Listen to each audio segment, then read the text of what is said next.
you for coming back. Oh my God, Diane, thank you for having me back. It was so much fun the first time. Why not go for a second round? No expectations too high here. No So pressure. I'm very excited because speaking of expectations, Valentine's Day is right around the corner. And with that holiday comes a lot of pressure for singles, people who are in relationships, people who are married.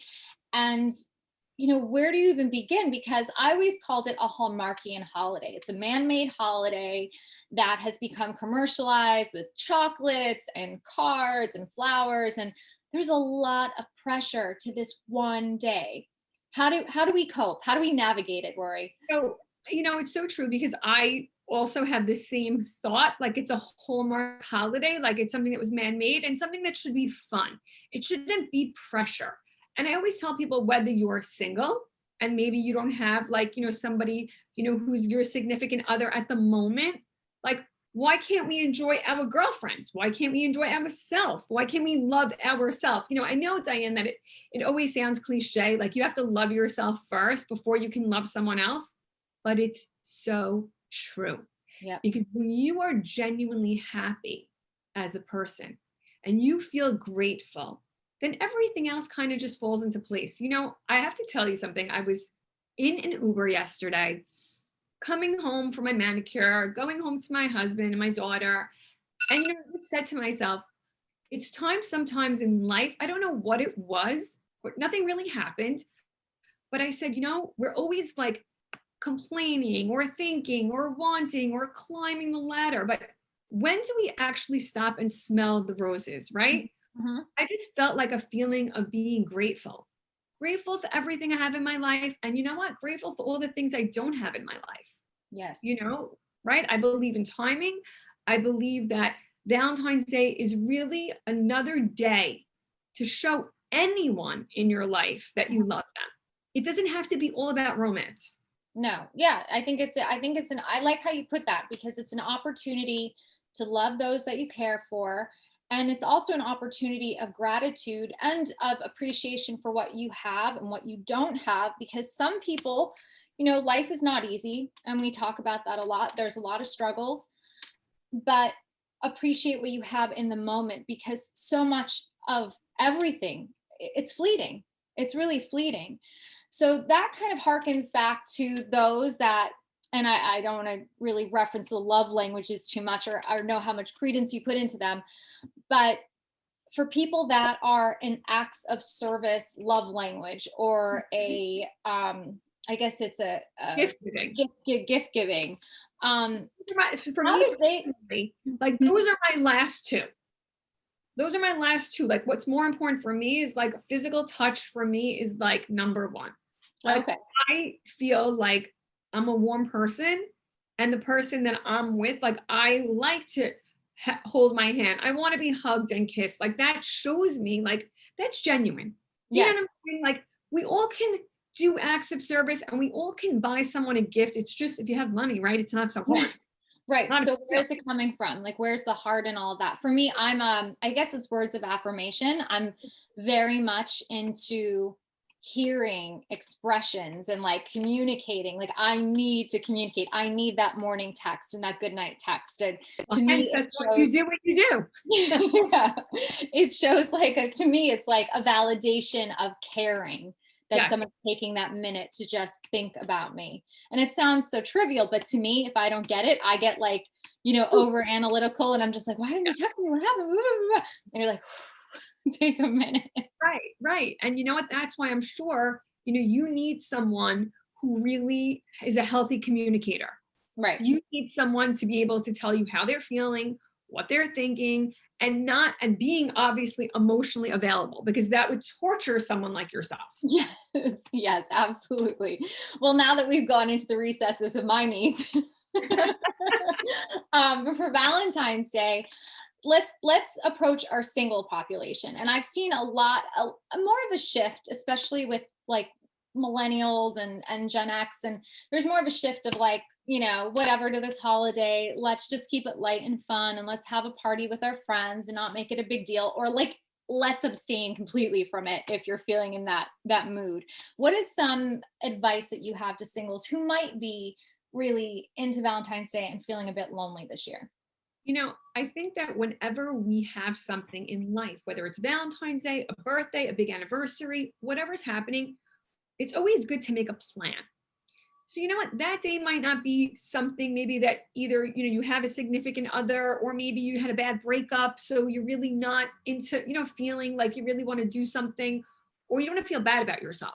So why not make an opportunity, create an event, whether it can be something as simple, honestly, as just, inviting some girlfriends over, going out for dinner, creating your own experience, because the day is going to come and the day is going to go. But isn't it better to have like a fun thing to do, a plan of some sort?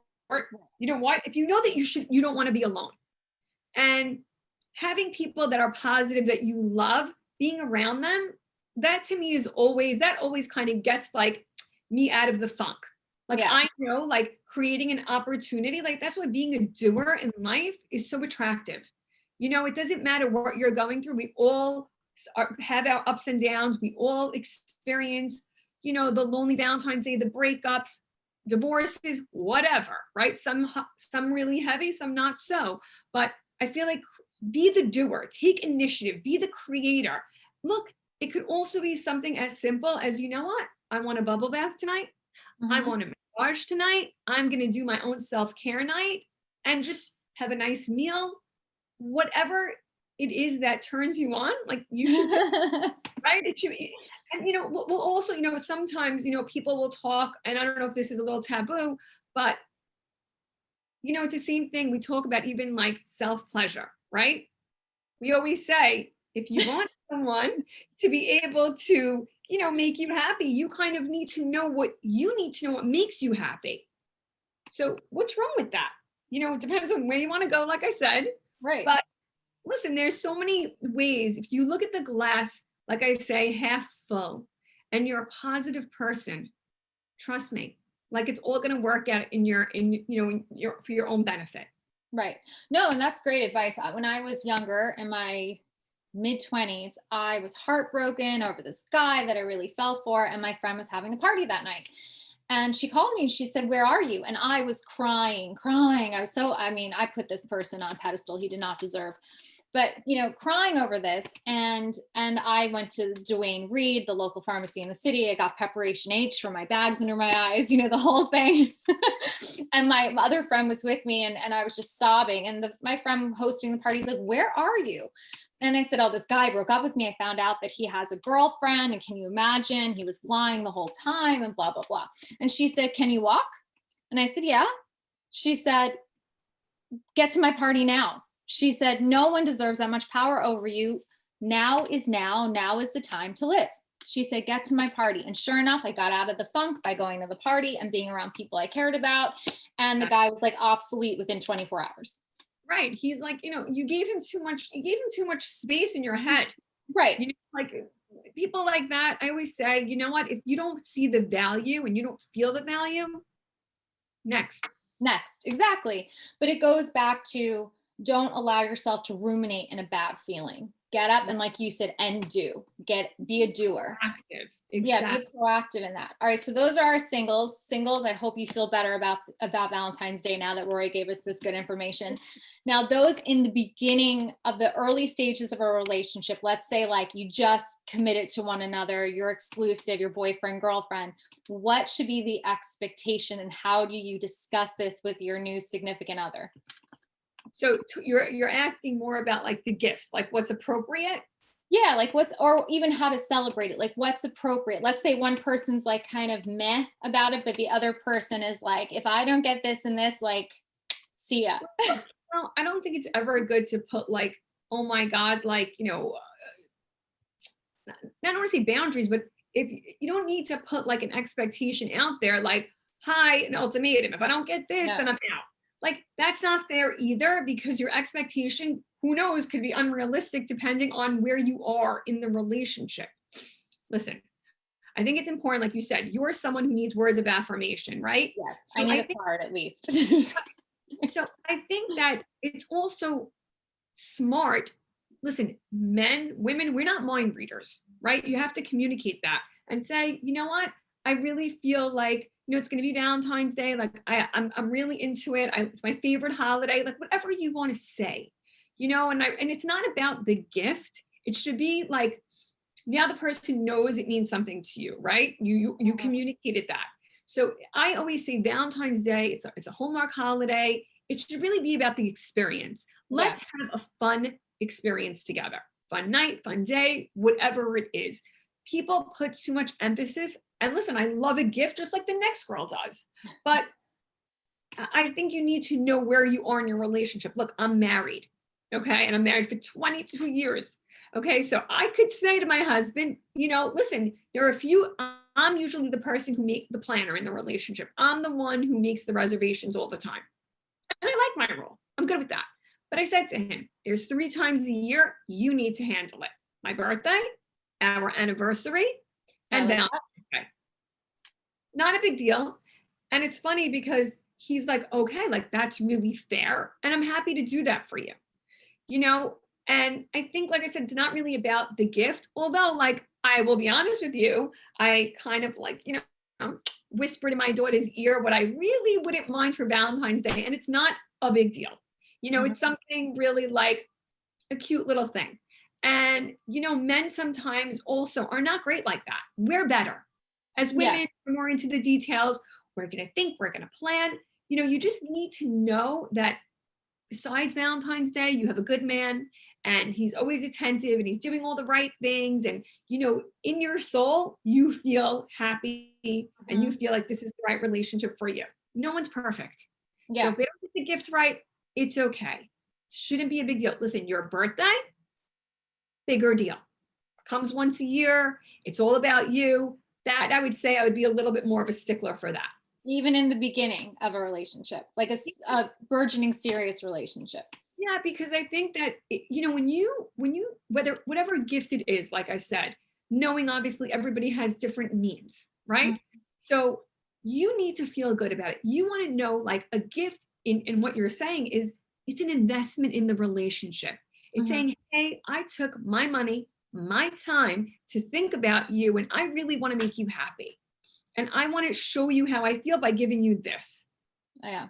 And it also could be like, and it also could be an experience, like your favorite restaurant or a home cooked meal, right. Depending upon what your financial situation might be. Exactly. So I know for me, if someone did something heartfelt, even if it was like, maybe silly to someone else, but if it showed thought and intention of care, that would be enough. Right. And that's all that needs to be happy about it. It's not about your friends. It's not about your parents. It's about you. If they touched your heart, then home run. Right. Oh, I love that. Yeah. No, that's really great. I appreciate all the good advice. I would love to have you back on again. Thank you. I mean, in general, I feel like that dating relationship world, it's a hard one. It's a hard one out there. No, it really, you know what? It really, really is. And I think that in today's day, they took something that was already a little complicated with all these apps and made it 1,000 times more complicated. No, I went on an app, I think, for all of like 5 minutes. And this was like a couple years ago when I moved from the city to the burbs, and it was a shocker. I'm like, where do you meet? How do you meet people? And I went on an app because all my friends said, you got to do it. I did it for 5 minutes. I felt horrible. It was more stress inducing. And I was like, this isn't for me. I'm just old school. And I knew it wasn't for me. And that was the end of it. But yeah, it's almost like you need a PhD in how to figure those things out. And you need a ton of time. It's like you're having a personal shopper. You need like a personal vetter. Yes. You need to do a lot of background checks on that one. Totally. But thank you. And wishing you and your husband a very happy Valentine's Day. Thank you, Diane. And same to you.